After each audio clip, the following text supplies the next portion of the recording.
주님께서 이 땅에 오신 이유와 목적이 우리는 크게 두 가지로 보고 있지요. 마태복음 1장 21절에서 23절까지의 말씀인데, 자기 백성의 죄를 주님께서 먼저 사해 주러 오셨다, 그 얘기죠. 그 다음에 두 번째가 주님이 우리와 함께 하시다, 임마누엘로 오셨다라는 것이죠. 이 두 가지가 예수님께서 이 땅에 오신 이유와 목적이 가장 큰 두 가지입니다.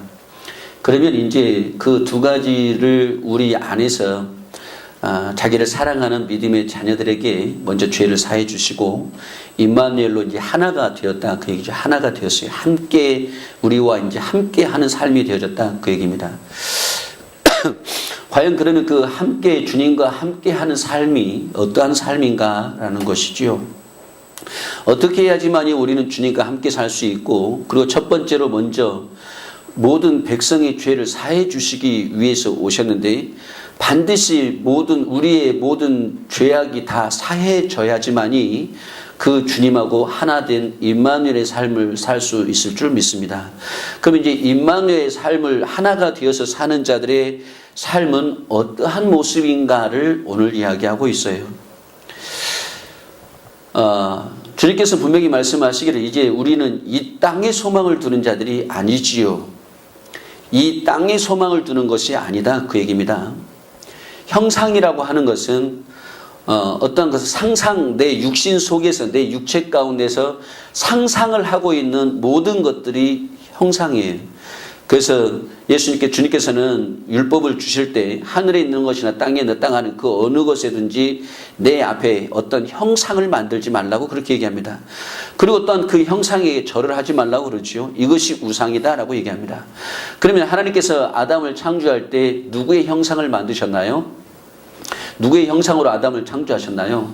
하나님의 형상으로 아담을 창조하신 줄 믿습니다. 하나님의 자신을 떠올려서 하나님의 자신의 모습 속에서 그 흙으로 이제 아담을 창조한 거지요. 하나님의 형상에 의해서 아담은 창조됐다. 그러면 아담은 떠올리기를 항상 무엇이 그 안에서 떠오르고 있을까요? 하나님이라고 하는 형상만 떠오르게 되어 있지요.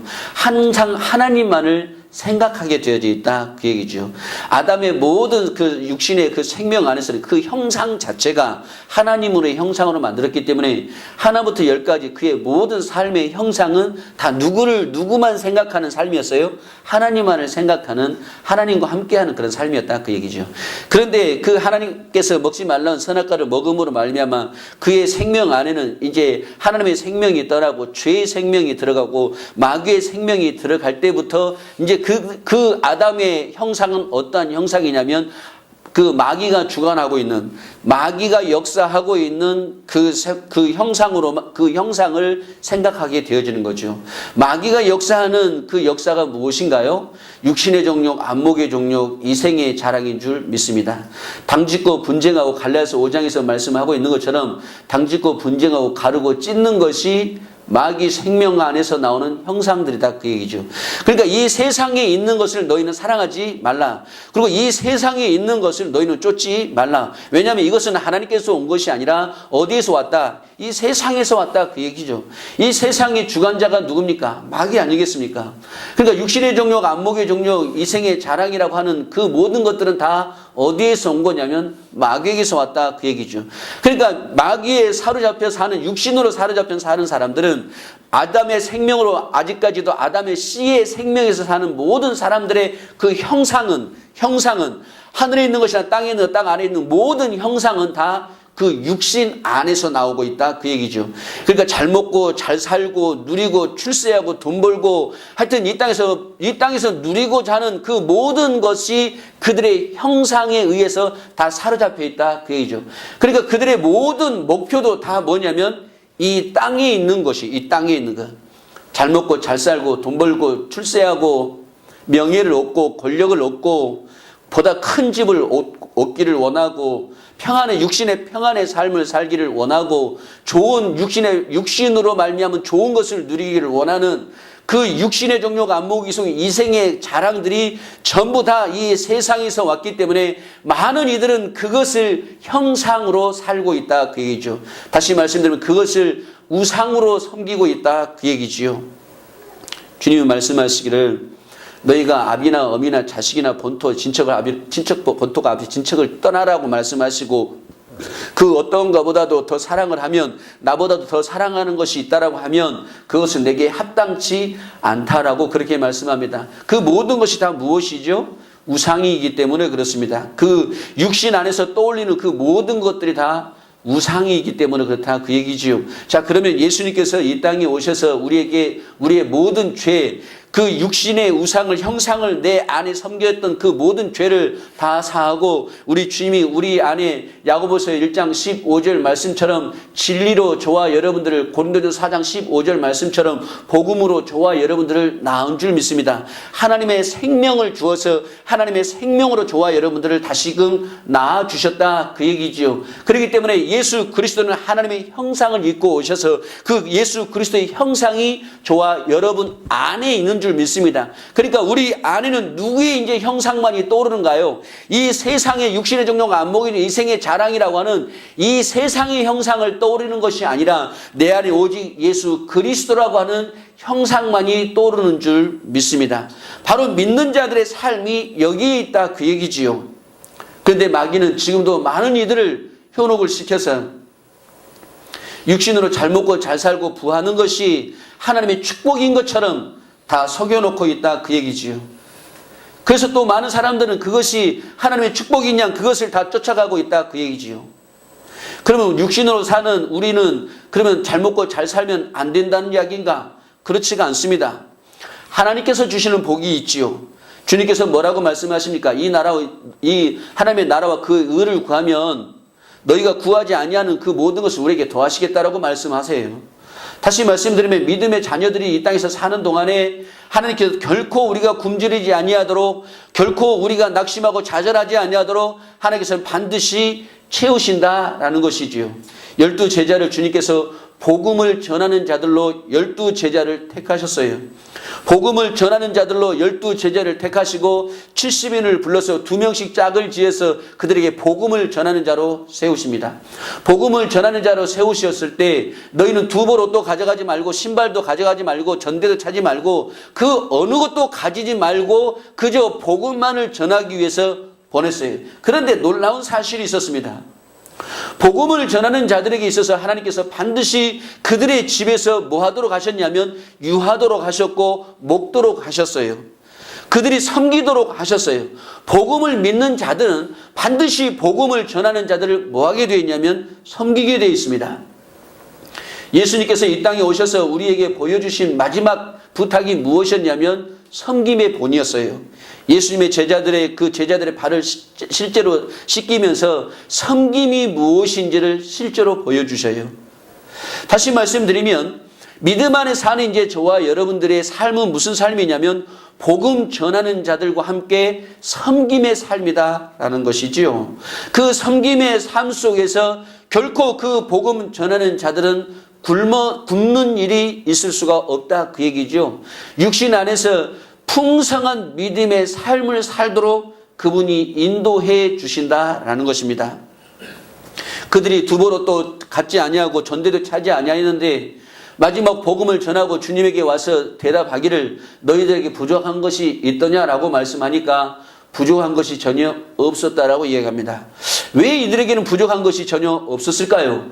복음 전하는 자에게는 반드시 하나님이 주시는 그 은혜가 있는 줄 믿습니다. 우리가 복음을 전하지 않기 때문에 우리는 그 육신 안에서 그 부족한 것이 날마다 보이더라 그 얘기지요. 육신 안에서 부족한 것이 보이기 때문에 그 육신의 것을 얻기 위해서 그 육신들은 몸부림치더라 그 얘기지요. 그러나 그 육신의 것을 가졌지만 그들에게는 만족을 누릴 수가 없습니다. 이것이 바로 마귀의 속성이에요. 육신에서 가진 자들은 그 육신 안에서 더욱더 부하기를 원하는 것이지 거기에서 절대로 만족을 누릴 수 없게 되어져 있습니다. 그 육신은 원래 그래요. 그런데 복음은 그렇지가 않습니다. 복음 전하는 자는 내 안에 이미 하나님께서 주신 그 풍성함이 있기 때문에 내게 하나님께서 모든 것을 주신 그 은혜가 있기 때문에 그 은혜 안에서 사는 믿음의 복음을 전하는 자들에게는 그 주님이 공급해 주시는 그 풍성함이 있기 때문에 그것을 먹고 그것을 누림으로 인해서 결코 부족함이 없게 되는 줄 믿습니다. 그러기 때문에 이제 그 하나님이 주시는 공급되어지는 것 속에서 그 은혜가 있기 때문에 이제 무엇을 하냐면 전하는 자의 삶이다라는 것이죠.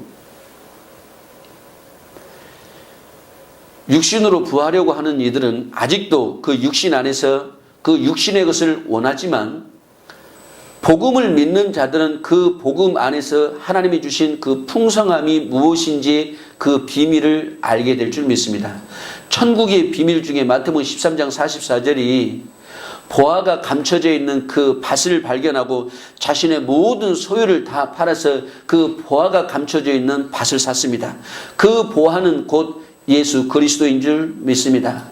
그 보화가 어떻게 얼마나 감춰져 있는지는 저와 여러분들은 알 수 없습니다. 그러나 복음 안에 있는 자들은 그 보화가 어떠한 보화인지를 반드시 보고 그 보화 속에서 그 보화를 누리며 살게 될 줄 믿습니다. 디모데후서 1장 7절의 말씀을 보면 그 말씀 속에서 이렇게 말씀합니다.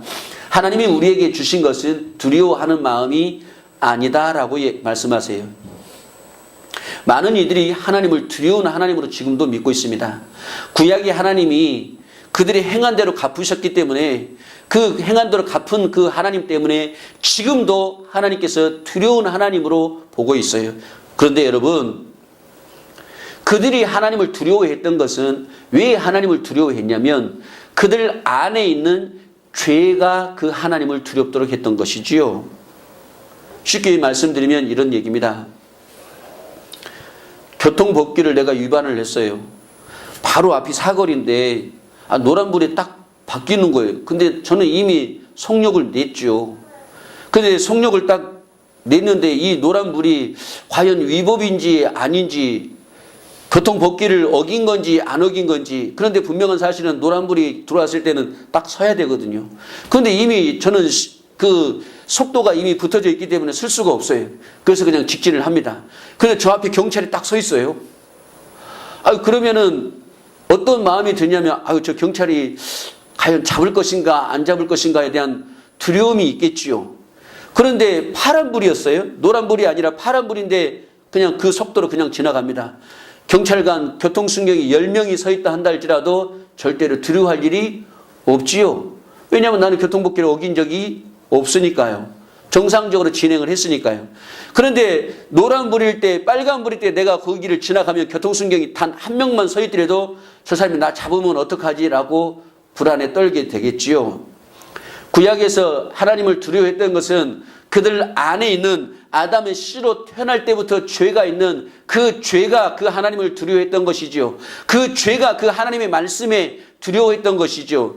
그 교통법규를 어긴 그 법이 있기 때문에 그 어긴 것이 자신 안에 두려움으로 왔었던 것이지 절대로 경찰관이 무서운 것은 아니다 그 얘기지요. 결코 하나님이 두려운 것은 아니다 그 얘기입니다. 왜냐하면 하나님은 사랑이시기 때문에 그렇습니다. 그런데 자신의 그 죄가 그 죄로 인해서 그 하나님의 말씀이 두려웠던 것이지요. 그런데 예수님께서 이 땅에 오셔서 우리의 모든 죄를, 우리 안에 있는 그 죄의 말씀에 두려워했던 그 죄의 법을 십자가로 다 사해 주셨기 때문에 절대 이제 죄가 없는 믿음의 자녀들은 하나님의 법에, 하나님의 말씀에 두려워하는 것이 아니라 그 말씀이 우리에게 축복으로 말씀하고 있는 것을 볼 수 있어야 될 줄 믿습니다. 그래서 하나님께서는 우리에게 절대로 두려운 마음을 주신 적이 없어요. 너희들은 나를 두려워하는 적이 없어요. 구약의 그 죄가 그들을 두려워했던 것이지요. 죄가 없는 자들은 교통법규가 절대 무서운 것이 아닌 줄 믿습니다. 살인죄라고 하는 그 살인죄가, 살인을 하지 아니하는 자들은 그 살인죄가 절대로 무서운 법이 아니에요. 부모를 하나님의 사랑 안에서 섬기는 자들은 부모를 사랑하는 그 말씀이 절대 두려운 말씀이 아니에요. 축복의 말씀이죠. 하늘에 있는 것이나 땅에 있는 것, 땅 아래에 있는 그 어떠한 것도 우상을 섬기지 말라 하신, 형상을 만들라 하지 말라 하신 그 하나님의 말씀이, 형상을 만들지 아니한 자들은 결코 그 말씀이 두려운 말씀이 아니다 그 얘기지요. 그 말씀은 축복이다 그 얘기지요. 그런데 하늘에 있는 것이나 땅에 있는 그 어떤 것으로 우상을 섬기고 있는 이들은 그 말씀이 두려운 말씀이 되겠지요. 원래 하나님께서는 우리에게 두려운 마음을 주는 것이 아니라 사랑의 마음, 오직 능력과 사랑과 근신하는 마음을 우리에게 주신 줄 믿습니다. 내게 능력 주시는 자 안에서 내가 모든 것을, 내가 믿는, 하나님을 믿는 그 믿음 안에서 저와 여러분들은 모든 것을 하실 수 있도록 우리에게 그 축복을 주셨는 줄 믿습니다. 왜 저와 여러분들에게 이 능력을 주셨는데 왜 우리가 사용을 못합니까? 저와 여러분들에게 이 은혜를 주셨는데 왜 우리가 사용을 못하냔 말이에요. 결국은 우리의 심령 안에, 내 육체 가운데서 우리가 이 하나님을 두려워하는 것은 내가 그 우상을 섬기고 있기 때문에, 다시 말씀드리면 이 세상의 것을 섬기고 있기 때문에, 하나님보다도 이 세상의 것을 더 사랑하기 때문에 그의 능력이 우리 안에서 역사되어지지 않고 있다, 그 얘기입니다. 사랑과 근신하는 마음. 근신하는 마음이 어떠한 마음입니까? 절제된 마음인 줄 믿습니다. 이 마음은 곧 예수 그리스도의 마음이에요. 오직 능력과 사랑과 근신의 마음은 예수 그리스도의 마음이란 말이죠. 빌립보서 2장 말씀처럼 이 마음을 품으라 곧 그리스도 예수의 마음인데, 이 마음이 사랑과 능력과 사랑과 근신의 마음을, 그 주님의 마음을 우리에게 주셨다, 그 얘기지요. 두려운 마음을, 하나님을 두려워하는, 무서워하는 마음, 그런 마음을 준 것이 아니란 말이에요. 이제 우리의 모든 죄를 사하고 주님과 우리가 임마누엘 하나 된 자의 삶은 능력과 사랑과 근신의 마음 안에서 그 주님을 사랑하게 되어져 있는 줄 믿습니다. 그러면서 8절에 그렇게 말씀합니다. 그러므로 내가 우리 주의 증거와 우리 주의 증거 또는 주를 위하여 갇힌 자 된 나를 부끄러워 말고라고 얘기했습니다. 많은 분들이 그렇게 얘기하죠. 복음 전하는 자로 우리가 택함을 받았습니다. 목사나 교사나 전도사나 장로나 권사는 이 하나님의 말씀을 증거하는 자로 세움을 받았는 줄 믿습니다. 자, 그런데 여러분 보세요. 우리 주의 증거와 또는 주를 위하여 갇힌 자 된 나를 부끄러워 말고, 많은 사람들이 그렇게 얘기하죠. 목사가 되어지는 것은, 목사의 사역의 길을 가는 것은 너무너무 힘들고 어려운 것이다. 눈물이 없이는 갈 수가 없고 무릎을 꿇고 두루 무릎으로 가는 것이고, 거기에는 고통이 있고 아픔이 있고 정말로 이루 말할 수 없는 어떤 그런 어려움들이 있다. 근데 그런 어려움들을 참고 이겨내야 된다. 저도 처음엔 그런 줄 알았어요. 그렇기 때문에 목사가 안 되려고 했어요. 정말 목사가 되고 싶지 않았어요. 왜냐하면 그 목회자의 길은 그런 길이라고 제가 너무나도 교육을 받았기 때문에, 그리고 많은 목회자들이 또 그렇게 또 목회를 하고 계셨기 때문에, 그래서 저는 목사가 되려고 하지를 않았어요. 그런데 하나님의 은혜로 말미암아 제가 목회자가 되었는데, 그리고 이 복음을 알고 나니까 내가 속았구나라는 생각이 들었어요. 속았구나라는 마음이 왔어요. 사역의 길은 목사만이 아니고, 이 목회의 길은 목사만이 아니고 저와 여러분들의 사역인 줄 믿습니다. 그리고 또한 목회자의 길이 결코 그렇게 고달픈 길이 아니더라고요. 이 얼마나 축복의 길인지를 나중에서야 알게 됐어요. 정말 이 복음을 믿은 이후에 알게 됐어요. 이 목회자의 길이, 하나님을 증거하는 이 길이 얼마나 나에게 축복의 길인지를 그때 알았어요. 이 복음을 알고 나서요. 사랑하는 성도 여러분, 목회자만이 아니라 저와 여러분은 이 그리스도의 복음을 증거하는 자로 저와 여러분들을 세워주셨는 줄 믿습니다. 그러기에 결코 우리가 이 복음 전하는 자의 부끄러운 것이 아니지요. 오직 하나님의 능력을 쫓아 복음과 함께 고난을 받으라 라고 말씀합니다. 이 고난을 많은 이들이 이제 오해를 하고 있어요. 이것 때문에 오해를 하는 거예요. 여기서 말씀하는 고난은 내가 복음을 증거하니까, 바울 사도가 복음을 증거하니까 40여 명이 동맹을 해요. 바울 사도를 죽이려고. 내가 저를 죽이지 않으면 내가 밥을 먹지 않겠다라고 동맹을 하면서 바울 사도를 죽이려고 합니다. 그리고 또한 어떤 핍박들을 받았지요. 39대의 태를 3번씩이나 맞고 동족으로부터의 죽음의 위험과 살인의 위험과 굶주림으로 엄청난 고난을 받아요. 그러니까 그 고난이 어려운 것으로 정말 저 고난은 아무나 받을 수 없는 것으로, 여러분, 그 고난은요, 그 고난이 결코 그에게 있어서는 아픔이 아니었어요. 아이고, 내가 괜히 은혜 받아가지고 이 길을 가나보다라고 후회하면서 억지로 가는 길이 아니었다, 그 얘기지요. 많은 사람들이 보기에는 목회자의 길이 너무나 그렇게 힘들고 어렵고 아무나 알 수 없는 길인 것 같았지만 결코 그런 것이 아니에요. 복음 안에서는. 바울 사도는 얼마나 이 복음 전하는 것이 얼마나 축복이었는지, 얼마나 그에게는 은혜였는지, 감사였는지. 그런데 복음을 모르는 육신으로 사는 자들은 그 모습이 안 보이는 거지요. 흔히 하는 말로 지하에서 교회를 하고 성도도 몇 명 없고 그 얼마나 육신으로 보기에는 힘들어 보입니까? 그런데 전혀 힘들지 않다. 너무너무 감사하게 하고 있다. 그 말을 안 믿어요. 육신의 눈으로 보여지는 그 모습이 너무 고통스러워 보이는 것 같고 힘들어 보이는 것 같으니까 그 말을 안 믿는 거예요. 혀를 차면서 얼마나 힘들까라고 그러지요. 그러나 복음을 믿는 자는, 복음 안에 사는 자는 이 그리스도 예수임을 증거하는 믿음의 사도들은, 믿음의 자녀들은, 복음의 증거자들은 그것이 감사다, 그 얘기지요.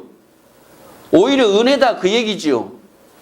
오직 하나님의 능력을 쫓아 복음과 함께 고난을 받을 수 있는 저와 여러분이 되어지기를 주의 이름으로 축원합니다. 이 고난은 우리에게 은혜예요. 힘든 것이 아니에요. 내 멍에는 쉽다라고 얘기했습니다. 내 멍에는 쉬워요.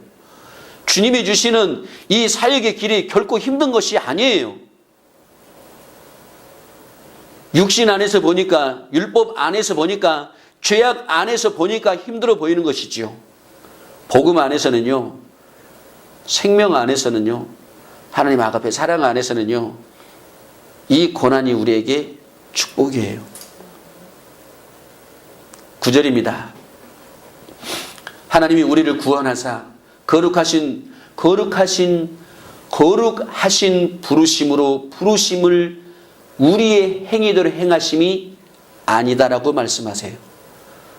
구원은 행함 안에서 구원이 없는 줄 믿습니다.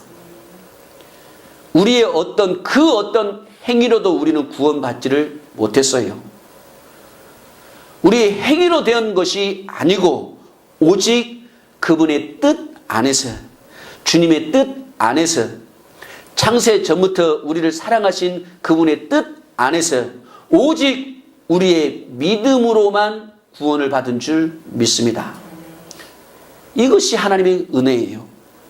만약에 우리가 어떤 행위로 구원을 받았다고 하면, 내 어떤 행위에 의해서 하나님의 은혜가 나타났다고 하면 우리는 우리의 행위를 자랑하겠지요.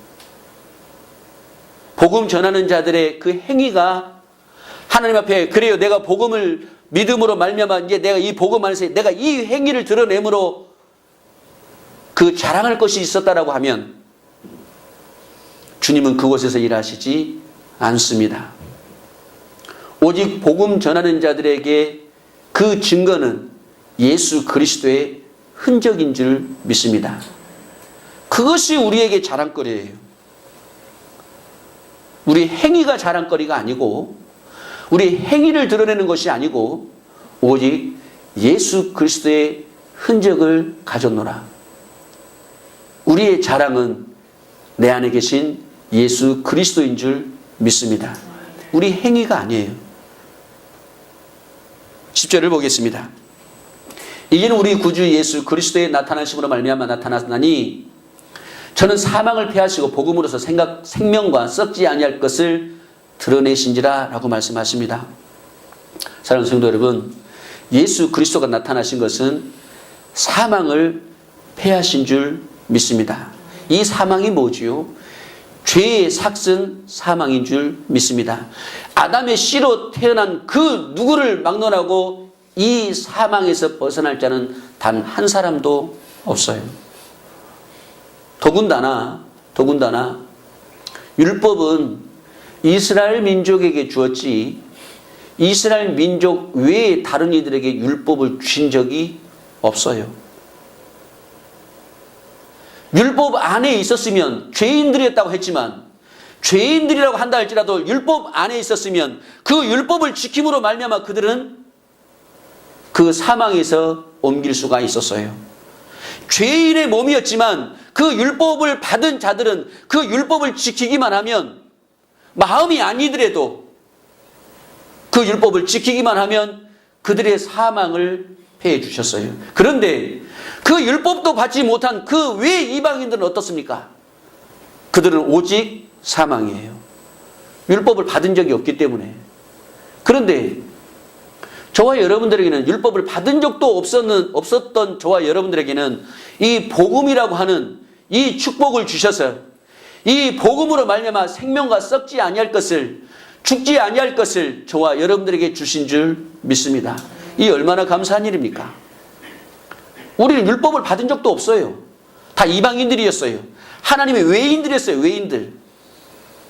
율법을 받은 자들이 저 개라고 취급하는 그 개의 사람들이었어요. 하나님의 은혜에서 떨어진 자들이었다 그 얘기지요. 그 이방인들이 저와 여러분들이었는데 저와 여러분들에게 하나님께서 그 복음을 주셔서 그 복음으로 말미암아 영원히 사망으로 말미암아 죽을 수밖에 없었던 저와 여러분들인데 이 복음을 주심으로 말미암아 그 생명을 주신 거 아니겠습니까? 뭘 더 원하시나요? 영원한 생명에서 영원한 사망에서 영원한 생명으로 우리를 인도해 주셨는데 그거보다 더 귀한 축복이 어디 있습니까, 여러분?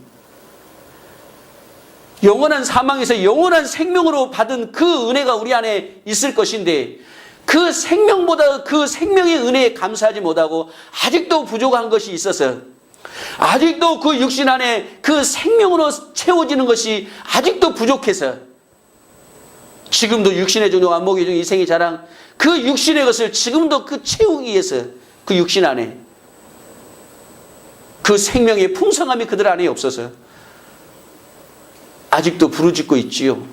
이거 주세요. 저거 주세요. 이거 달라 저거 달라. 그 생명이 그 안에 있음을 못 보고 영원한 사망을 패하시고 우리에게 이 복음으로서 생명을 주셨는데 그분의 아가페 사랑을 주셨는데 그분의 전부를 우리에게 주셨는데 그 전부를 보지 못하고 아직도 그 육신 가운데 부족함이 많아서 아직도 그 육신의 것에 눈물을 흘리고 있지요. 사랑하는 성도 여러분, 저와 여러분들을 영원한 사망에서 폐하여 주셨는 줄 믿습니다. 이것이 바로 십자가의 사랑이에요. 로마서 5장 8절 십자가의 사랑이다 그 얘기죠. 그 사랑을 확실하게 우리에게 증거해 주셨다는 거예요. 이 사랑이 저와 여러분 안에 있어야 될 줄 믿습니다. 이 사랑은 곧 이 복음으로서 이 생명을 썩지 아니할 것을 우리에게 주신 줄 믿습니다. 영원히 패하지 않아요. 이 생명으로 영원한 그분의 생명 안에서 영원히 그분과 함께 왕노릇하게 되어질 줄 믿습니다. 십자가의 은혜가 그 사랑이 저와 여러분들을 사망에서 생명으로 옮겼는 줄 믿습니다. 그렇게 이제 사망에서 생명으로 옮긴 그들을 향해서 주님이 이제 뭐라고 말씀하시냐 그 얘기죠. 이제 사망을 패하시고 생명으로 사는 너희들은 이제 어떤 삶을 살아야 되냐 그 얘기를 하고 있는 거예요. 저와 여러분들이 이제 영원한 사망이 우리에게서 패하셨고 영원한 생명으로 말미암아 그분의 사랑으로 말미암아 우리에게 부음바 되셨는데 그 영원한 생명으로 우리 안에 부음바 되신 그 하나님의 은혜가 이제 우리 안에 있는데 그 영원한 생명으로 부음바 된 그 믿음의 자녀들의 삶이 이제 어떠한 삶이 되어야 되냐라는 것이지요. 영원한 생명을 받은 영원한 사랑을 받은 그 믿음의 자녀들이 지금도 여전히 당짓고 분쟁하고 가르고 찢고 미워서 어찌할 줄을 모르겠고 지금도 분쟁 속에서 세상의 법의 잣대에 대서 세상의 법으로 이걸 해결을 해달라고 세상의 법에 지금 손을 내밀고 있고 그 세상의 법에 의해서 그 누군가는 쫓겨나고 그 누군가는 패하고 그 세상의 법에 의해서 그 누군가는 승리했다고 환호성을 부르고 있고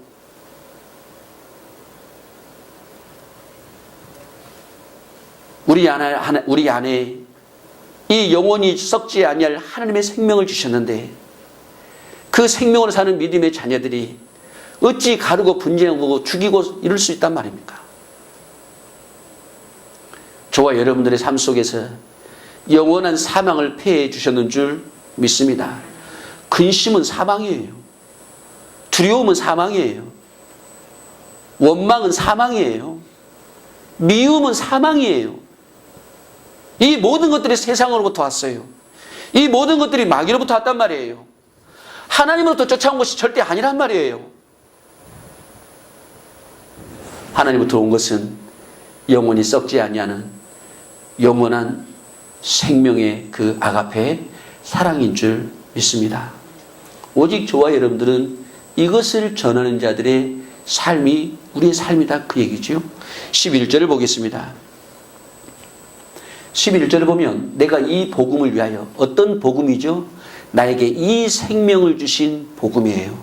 나에게 이 생명을 주시고 이 아가페 사랑을 주신 것에 대한 그리고 그 삶을 내가 살고 있는 것을 복음이라고 얘기해요. 그래서 이 복음을 위하여 반포자와 사도와 교사로 저와 여러분을 세워주셨는 줄 믿습니다. 이 복음을 전하는 자들로, 이 생명을 전하는 자들로 아가페 사랑의 본질은 크게 세 가지입니다. 아가페 사랑의 이 하나님의 생명의 본질은 크게 봤을 때 세 가지예요.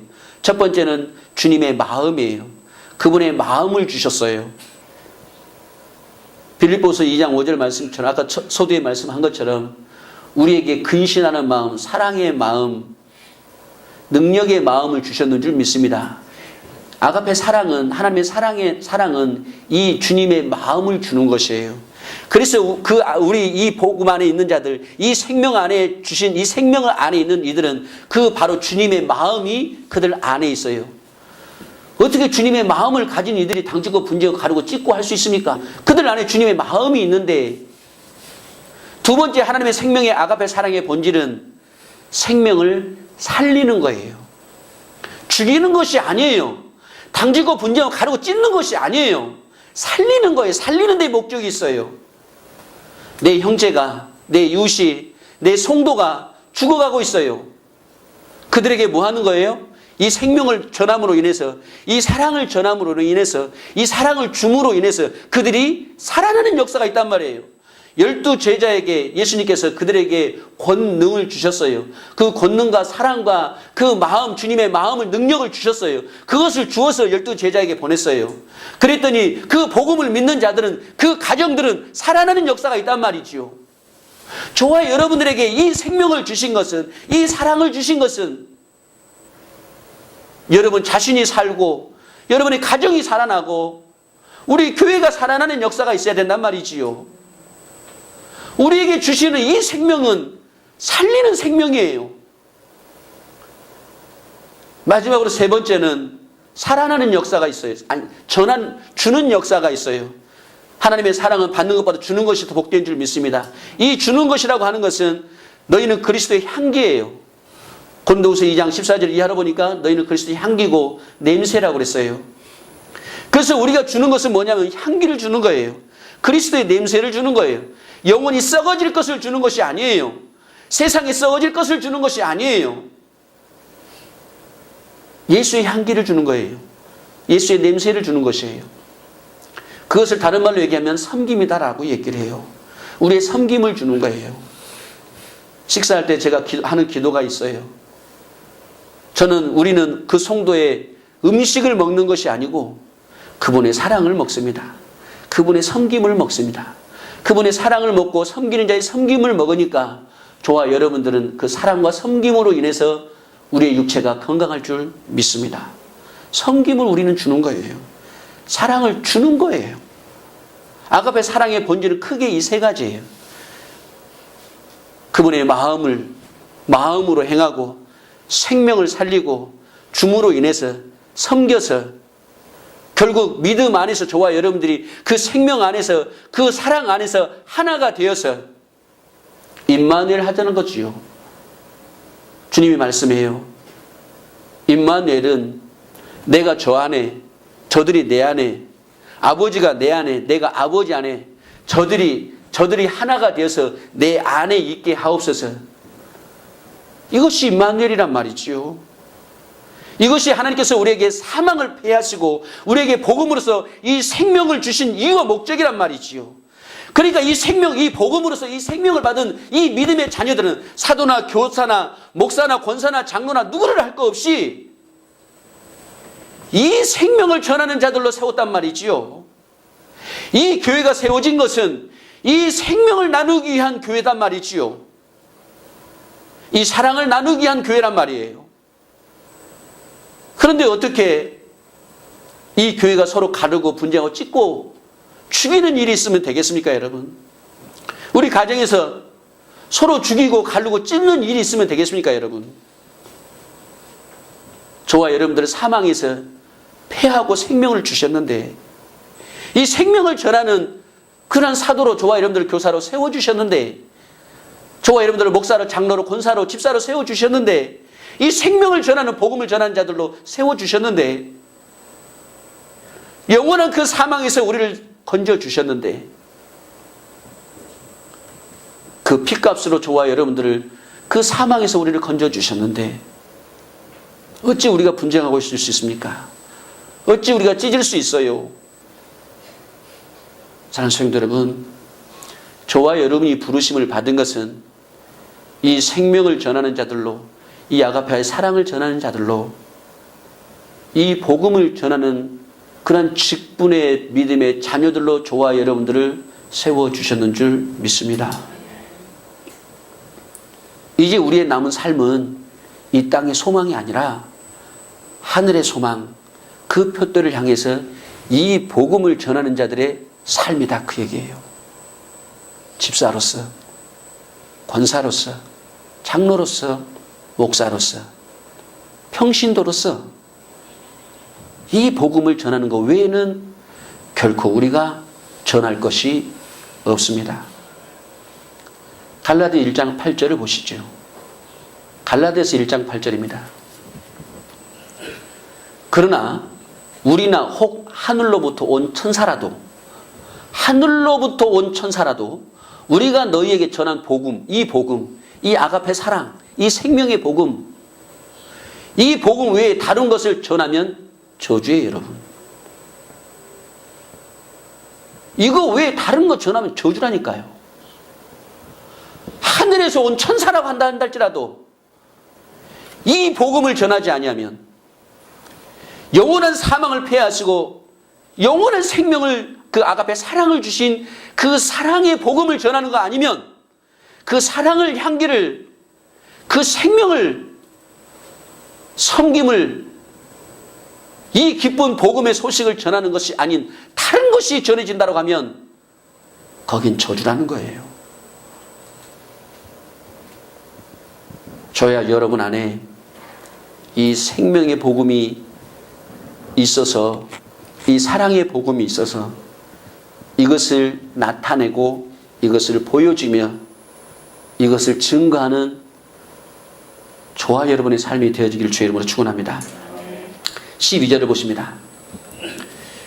디모데후서 1장 12절입니다. 오늘 본문은 12절을 보시면 이를 인하여 내가 또 이 고난을 받되 부끄러워하지 아니함은 나의 의뢰한 자를 내가 알고 이 복음을 전하라고 명하신 그 의뢰자가 그를 내가 알고 우리에게 이 복음을 전하라고 하신 그 주님을 저와 여러분이 알면 이 복음을 전하는 일에 어찌 우리가 부끄러워할 수 있나요?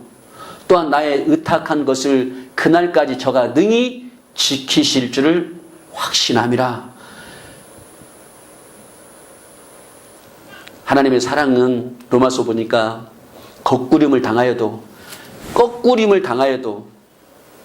칼이나 적시나 위협이 그 어떠한 것이 하나님의 그 사랑 안에서 결코 우리를 끊을 것이 없는 줄 믿습니다. 언제까지든 주님께서 저와 여러분들을 지켜주세요. 염려하지 마세요. 여러분의 육신의 것 걱정하지 마세요. 자녀들 걱정하지 마세요. 여러분의 사업장 걱정하지 마세요. 여러분이 복음으로만 사세요. 여러분 안에 있는 그 생명으로만 사세요.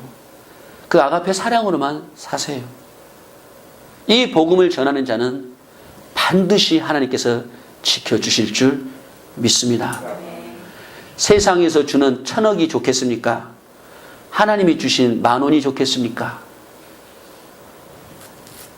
하나님이 1,000억 주면 좋을까요? 예. 복음 안에 사는 자, 쓰고도 남는 넉넉한 은혜를 우리에게 더하여 주실 줄 믿습니다.